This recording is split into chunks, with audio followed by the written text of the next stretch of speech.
উত্তর থেকে দক্ষিণ টানা বৃষ্টিতে জেরবার রাজ্যের একাধিক জেলা।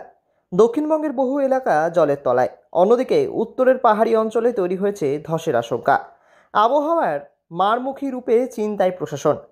উত্তরবঙ্গে পাহাড়ি নদী তিস্তা ফুলে ফেঁপে উঠেছে। প্রবল জলস্রোতে তিস্তার ধারে থাকা রাস্তা ও ব্রিজ কার্যত জলের তলায়।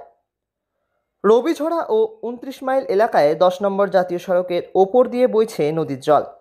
তিস্তা ব্রিজের সংযোগকারী কালিম্পং দার্জিলিং রাস্তা পুরোপুরি জলমগ্ন। পরিস্থিতির গুরুত্ব বিবেচনা করে সোমবার রাত থেকেই যান চলাচলে নিষেধাজ্ঞা জারি করেছে প্রশাসন। জেলা প্রশাসন জানিয়েছে, বিকল্প রাস্তায় চলাচলের পরামর্শ দেওয়া হয়েছে জরুরি প্রয়োজনে।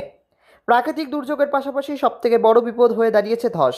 পাহাড়ের মাটি আলগা হচ্ছে টানা বৃষ্টির কারণে, ফলে প্রতি মুহূর্তে পাহাড়ে ধসে পড়ার আশঙ্কা করছেন ভূতত্ত্ববিদরা।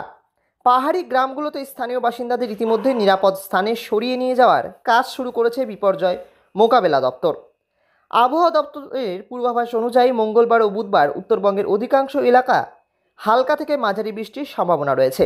দার্জিলিং, জলপাইগুড়ি, মালদা, উত্তর দিনাজপুর ও দক্ষিণ দিনাজপুর, কোচবিহার এবং আলিপুরদুয়ারের কিছু কিছু জায়গায় ভারী বৃষ্টির সম্ভাবনা রয়েছে।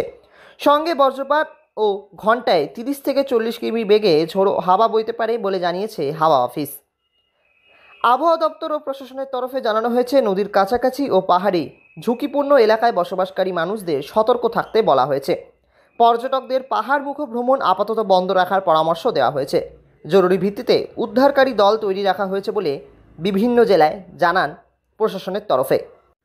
দার্জিলিং থেকে ঋত্বিক ভট্টাচার্যের রিপোর্ট, লোকাল ১৮ বাংলা।